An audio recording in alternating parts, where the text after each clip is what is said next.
Hello,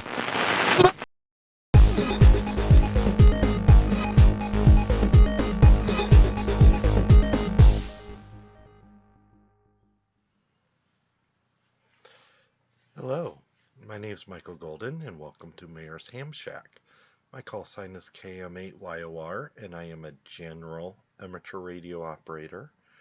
I have been an amateur radio operator for about 5 years now, and you may have seen some of my other videos, and we're now into Section F of the supplemental T1. There's a total of 10 different sections, supplements, with various sections in them. This is probably the one that has the most sections in it out of the 10. So we are finally finishing that up here. So we'll be starting supplement 2 soon. This one is called Commission's Rules Station Identification, Repeaters, Third-Party Communication, Club Stations, and FCC Inspection. This has 11 questions in it. When you go and take your technician exam, only one question is going to come out of this pool. But if you know and understand all the rules in here and you understand the 11 questions that are going to come up, it's going to be pretty easy to figure all this out. So we're going to go ahead and get started. I'm going to simply read the question. We'll talk about some of the different answers, and we'll talk about what the best answer is. In these sections, like I've said before, they're mostly just rules. You mainly just need to understand the rules and make sure you know what you need to do when you're operating and when, of course, you go take the test. So let's go ahead and get started. So T1F, question 1. When must the station and its records be available for FCC inspection? A. At any time, 10 days after notification by the FCC of such an inspection. B. At any time upon request by an FCC representative. C. At any time after written notification by the FCC of such inspection. Or D. Only when presented with a valid warrant by an FCC official or government agent. This is one of those questions where on the surface, all of them actually seem valid. 10 days after notification, anytime upon request from FCC representative certainly makes sense. Anytime after written notification. That one might be like, usually federal government, they want it pretty quickly, right? Or D, only when presented with a valid warrant. The FCC doesn't really issue warrants like that. Usually they have to get the FBI involved if they really suspect criminal activity. So the correct answer is B, at any time upon request by the FCC representative. Someone comes knocking at your doors and they say, hey, show us your records of your station. You need to provide those. If you're unable to do so, you can get fined, you can even lose your license. But really, I personally have never had this happen. If I do, I have some basic records I can provide, show them my different radios and stuff. No big deal for me there. Okay, let's continue on to the next question. How often must you identify with your FCC assigned call sign when using tactical call signs, such as race headquarters? A. Never. The tactical call is sufficient. B. Once during every hour. C. At the end of each communication and every 10 minutes during a communication. Or D. At the end of every transmission. So this is a very important one. This is a very common thing that you need to do, regardless if you're using tactical call signs or not. So if I say, hey, race headquarters, this is Racer 3 calling. I need to let you know about this, this, and this. That means nothing to the FCC. I need to use my call sign. This isn't like a commercial line or anything like that. This is amateur radio. So you need to use your call sign no matter what. It is right away, it is not sufficient to use that. So A, never, the tactical call sign is sufficient. We can rule that one out pretty quickly. B, once during every hour. If you've read Part 97, you'll understand that there's a certain amount of time. Every hour seems like a long time to me. I don't know about you. C, at the end of each communication, every 10 minutes during a communication. Or D, at the end of every transmission. So there's some keywords here you really need to focus on. The correct answer is C, at the end of each communication and every 10 minutes during a communication. So at the end of each communication and every 10 minutes during a communication.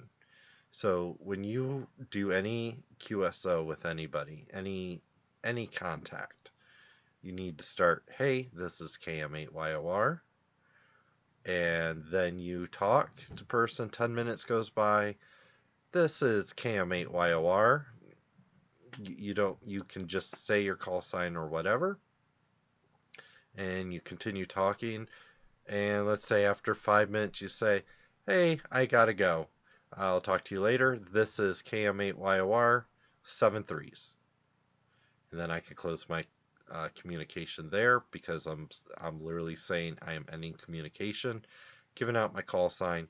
And 73s, if you haven't heard that before, that's just a very common courtesy when you're saying goodbye to someone. It means good luck, in essence.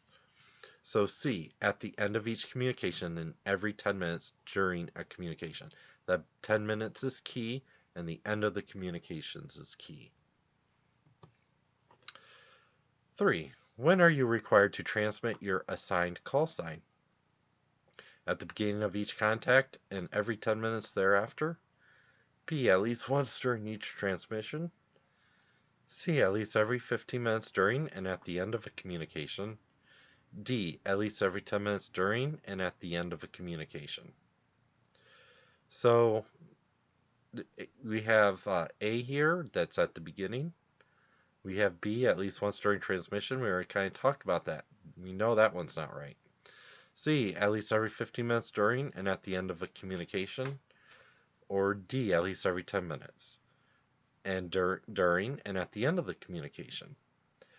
So we know 10 minutes is key here. So B and C are out.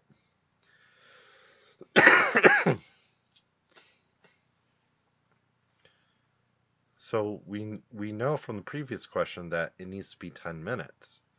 But we have here one at the beginning and one at the end.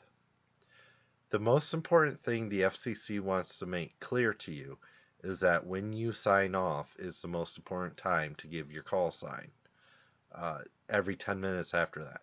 So make sure when you start communication that you give it within 10 minutes. It's general courtesy to give it at the very beginning. Don't wait 10 minutes to give it. But the key thing here is to do it every 10 minutes. And then the correct answer is D, at the end of a communication. So those are the two things you want to look for. Every 10 minutes, at the end. What language may you use for identification when operating in a phone subband? A, any language recognized by the United Nations. B, any language recognized by the ITU. C, English. Or D, English, French, or Spanish. So we got a couple different things going on here. We got the United Nations and the ITU kind of thrown in there. And then we got specific languages. We got English, French, and Spanish. So we are talking specifically about the United States Federal Trade or Communications Commission. So we're not going to go by United Nations. We're not going to go by ITU. We're talking specifically about the FCC here. And the correct answer is C, English. Now, this is only for identification. So KM8YOR or Kilo Mike 8 Yankee Oscar Romeo. It has to be in English. You can talk during your QSO, during your contact, any language you want. If you speak Spanish and you find someone that is Hispanic and speaks that language, you will make their day probably being able to speak their language. Unfortunately, I can't. I can speak a little French, so I might be able to QSO a little bit with someone in French, um, but definitely I'm a primary English speaker, so I'm going to speak English. Um, it's great that I'm speaking French, and I might give my call sign in French, but I definitely need to make sure that I give it in English because I'm following the English rules or the United States rules. What method of call sign identification is required for a station transmitting phone signals? A. Send the call sign followed by the indicator RPT. B. Send the call sign using a CW or phone emission. C. Send the call sign followed by the indicator R. Or D. Send the call sign by using only a phone emission. So, right, we got a couple here that you kind of have to add some extra things in A and C. Then we have B and D that are talking specifically about what mode you need to use to send your identification. So let's just eliminate A and C right now. Those don't make sense. You don't need to add anything extra to your call sign in most cases. So how do we send our call sign? So we can send it CW or phone, or is phone our only option when we're transmitting in the phone bands? This one is tricky. We know for sure it's at least phone, but can we do it in CW? And the correct answer is yes. You can actually send your call sign in CW and you don't have to say it at that point. This is used, some digital modes will use this in the background. They'll send your call sign as a CW transmission. Of course, if you're doing CW, you're sending it as it. CW is carrier wave or Morse code.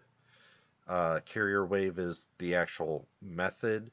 Morse code is the language that you're using.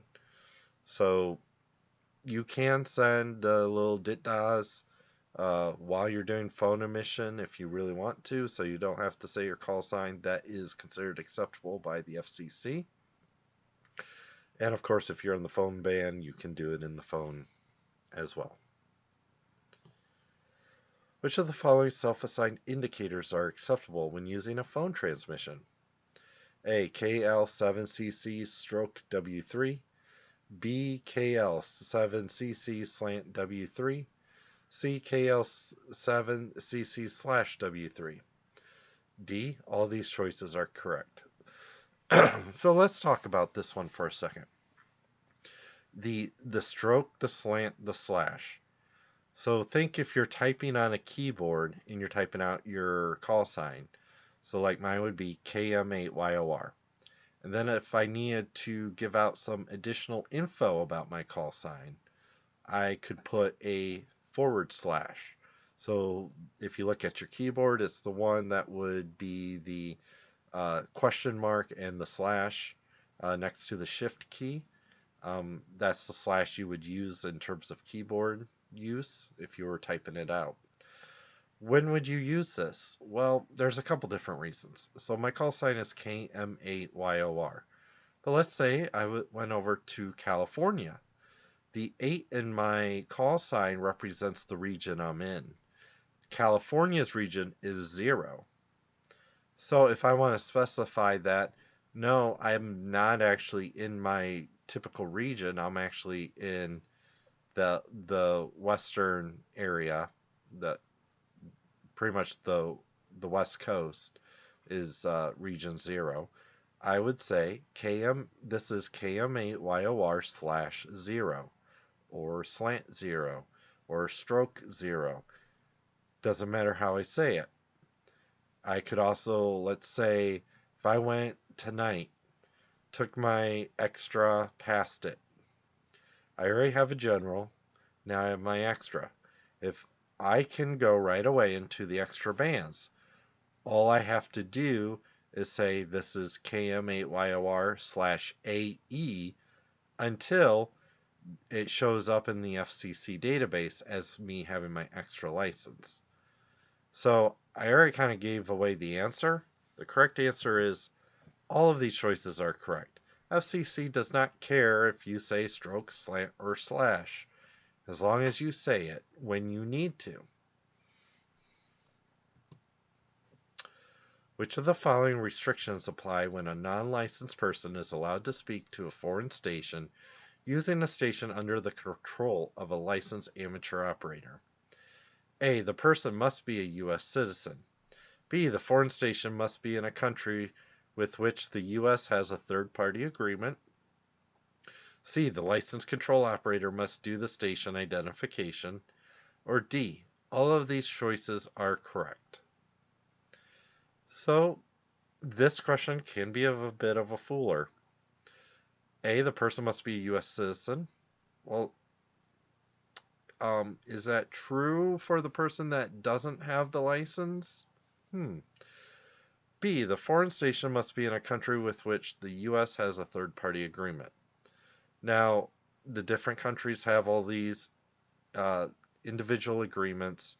You know, if we're at war with a foreign country, guess what? We're not talking to that country at all.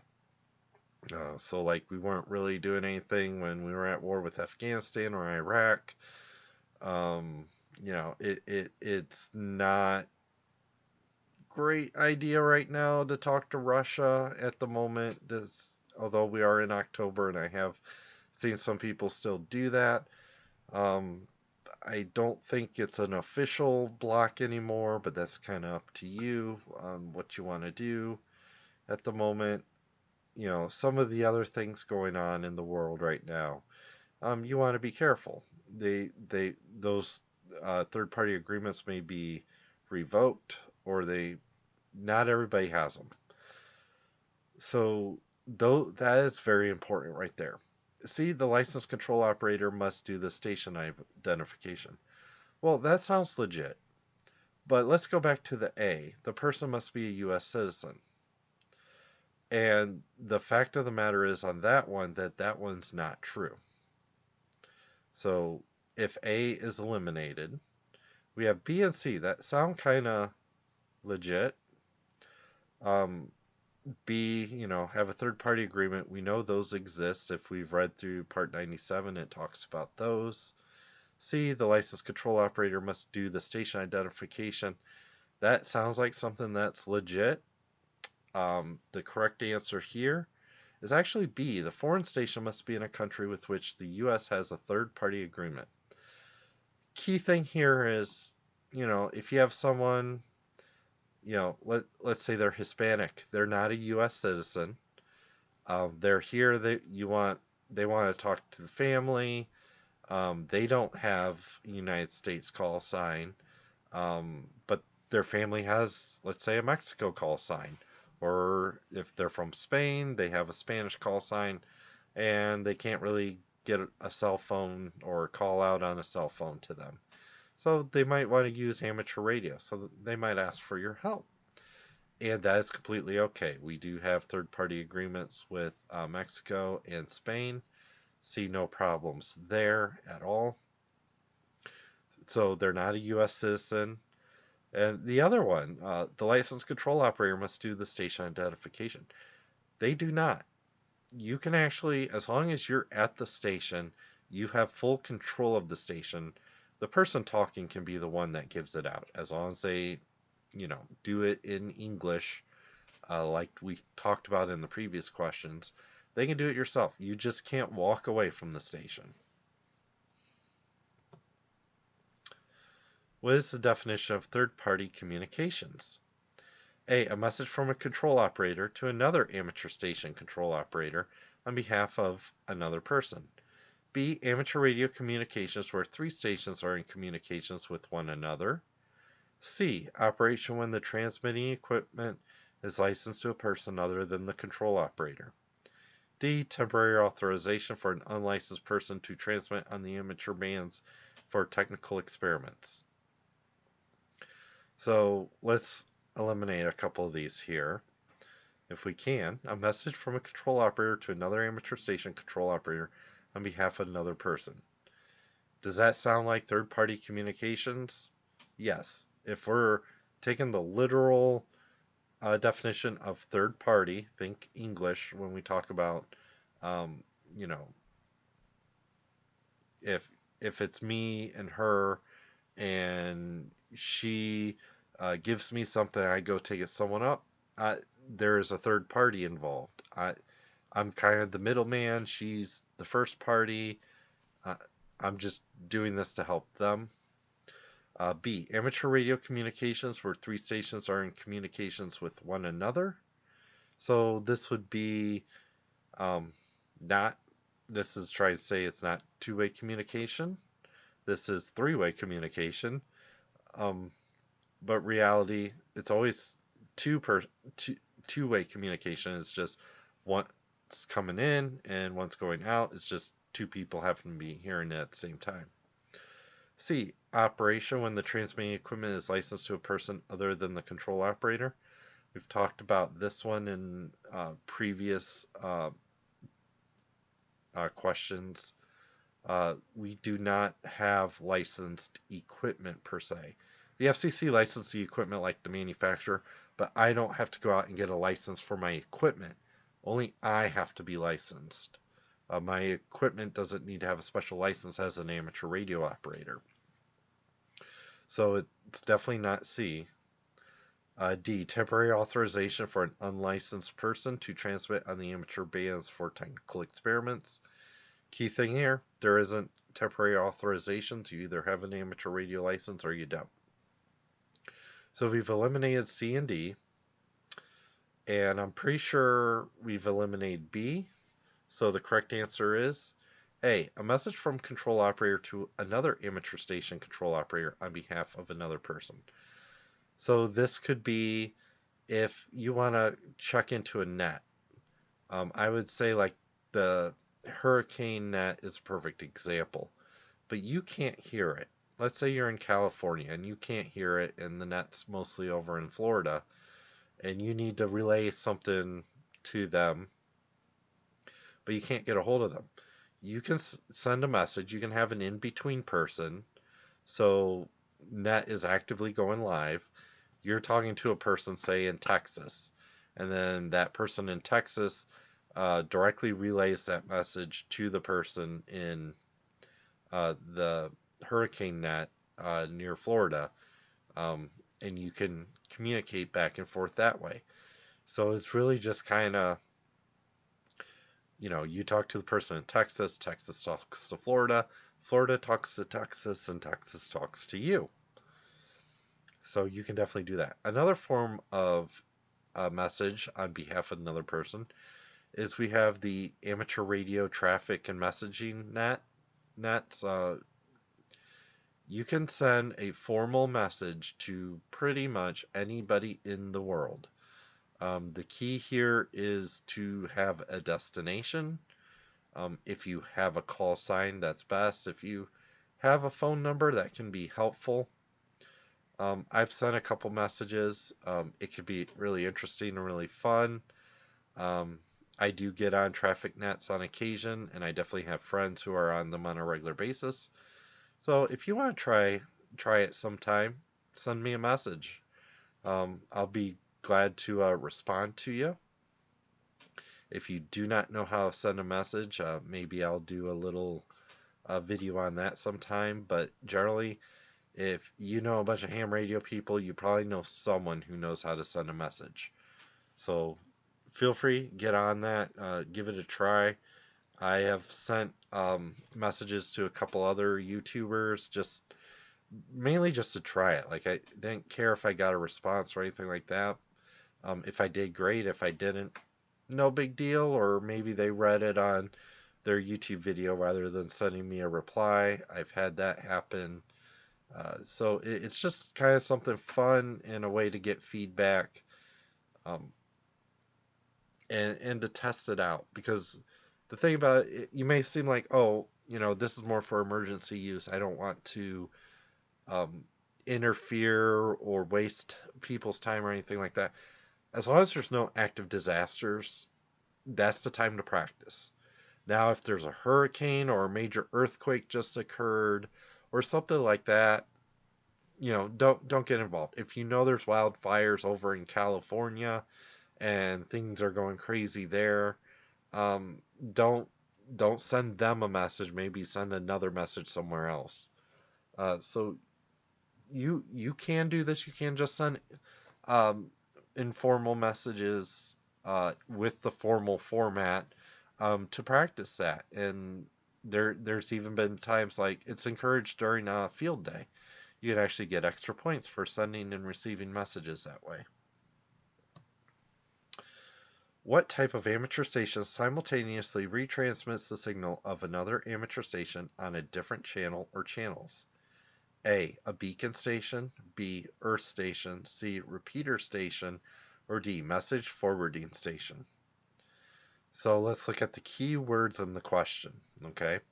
It's an amateur station. It does it simultaneously. It retransmits the signal on a different channel. So if you're ever kind of listen and you kind of have an understanding of how different things work, you've probably heard of this before. This is just, let's just be straightforward about it, is a repeater station. So I hit the PTT on my microphone, it goes out a specific frequency, it hits the repeater tower, and the tower immediately retransmits it on a different frequency so that everyone is pretty much hearing me as I talk. And the moment I let go of that PTT, it shuts it down. Who is accountable if a repeater inadvertently retransmits communications that violate the FCC rules? A, the control operator of the originating station. B, the control operator of the repeater.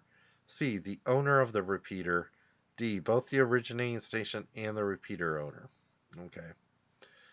So, unless you read the rules, you're probably not going to know the answer to this one, and that's okay. But I think this is a very important one to point out.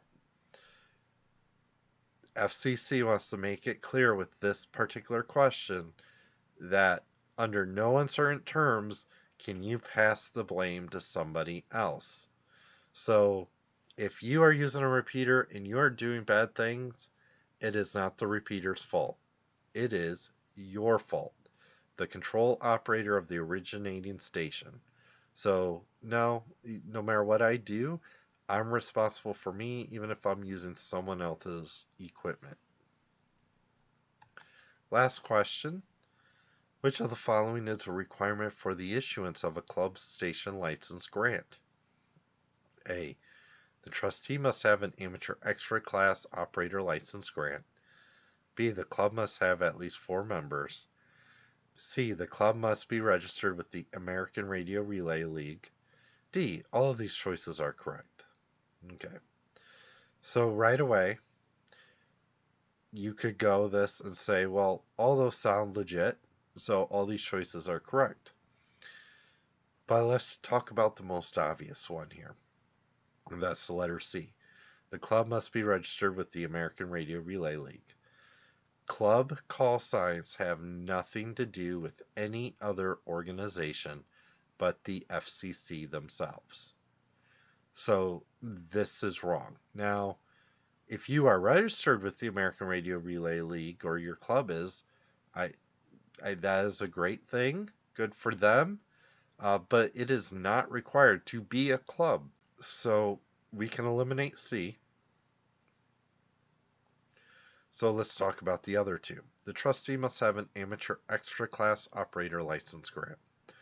So this can be somewhat restrictive. We know for sure already that's not all 3 of these. So there's only one correct answer. So let's look at the second one. The club must have at least 4 members. So it's either a trustee must have an amateur extra class, or B, you must at least have 4 members. So the qualifier here is B. The club must have at least 4 members. When you sign up for a club, you have to have 4 trustees. In other words, they're like the owners of the club. And those 4 members are the treasurer, the secretary, the vice president, and the president. These are required officers of the club. So that is very important. And the only way you can do that is to have 4 members that are pretty much trustees. All right, and now like we have done in previous videos, we're going to go back through the questions.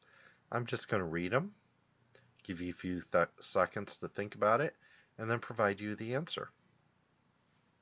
1. When must the station and its records be available for FCC inspection? A. At any time 10 days after notification by the FCC of such an inspection. B. At any time upon request by an FCC representative. C. At any time after written notification by the FCC of such inspection. Or D. Only when presented with a valid warrant by an FCC official or government agent. The correct answer is at any time upon request by an FCC representative. 2. How often must you identify with your FCC assigned call sign when using tactical call signs such as race headquarters? A. Never. The tactical call is sufficient. B. Once during every hour. C. At the end of each communication and every 10 minutes during a communication. D. At the end of every transmission. The correct answer is C. At the end of each communication and every 10 minutes during a communication. When are you required to transmit your assigned call sign? A. At the beginning of each contact and every 10 minutes thereafter. B. At least once during each transmission. C. At least every 15 minutes during and at the end of a communication. D. At least every 10 minutes during and at the end of a communication. And the correct answer is D. At least every 10 minutes during and at the end of a communication. 4. What language may you use for identification when operating in a phone subband?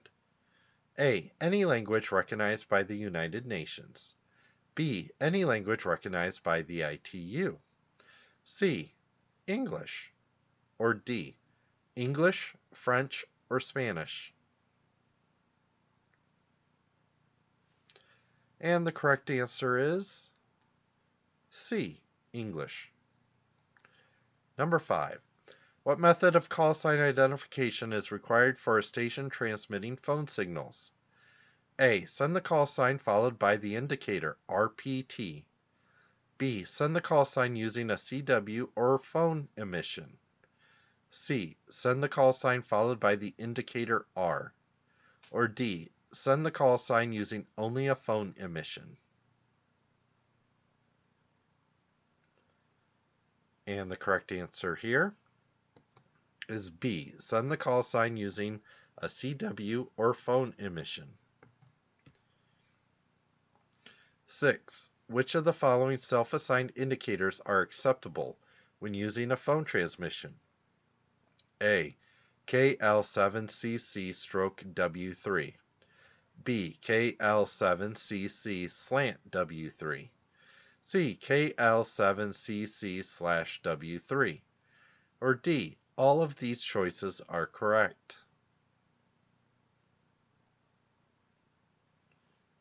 And the correct answer is all of these choices are correct.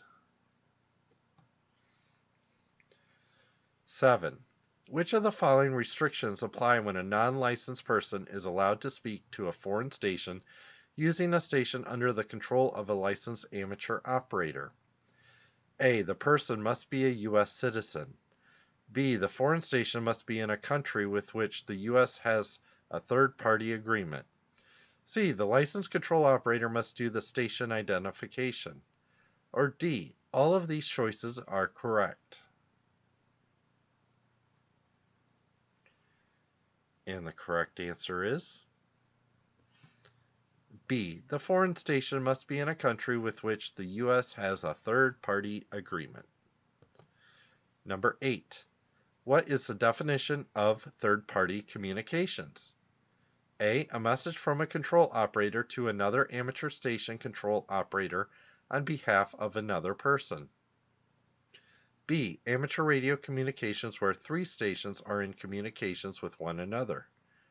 C, operation when the transmitting equipment is licensed to a person other than the control operator. Or D, temporary authorization for an unlicensed person to transmit on the amateur bands for technical experiments. And the correct answer is A, a message from a control operator to another amateur station control operator on behalf of another person. Number 9. What type of amateur station simultaneously retransmits the signal of another amateur station on a different channel or channels? A, beacon station, B, earth station, C, repeater station, or D, message forwarding station?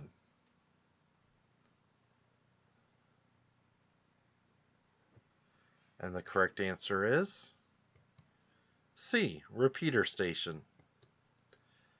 10. Who is accountable if a repeater inadvertently retransmits communications that violate the FCC rules?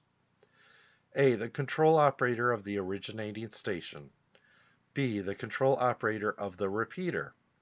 C, the owner of the repeater. D, both the originating station and the repeater owner. And the correct answer is A, the control operator of the originating station. 11. Which of the following is a requirement for the issuance of a club station license grant? A, the trustee must have an amateur extra class operator license grant.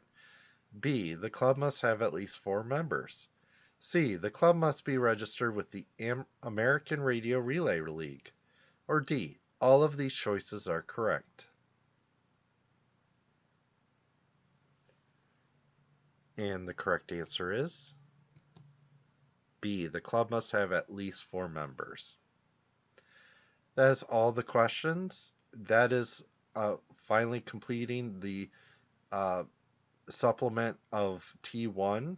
We'll now be moving on to T2. Thank you so much for watching the video. Please, if you enjoyed, give a thumbs up and subscribe as I continue to make more of these videos and start getting to other things that will help both beginners and experienced people alike with amateur radio. This is KM8YOR 7 3s.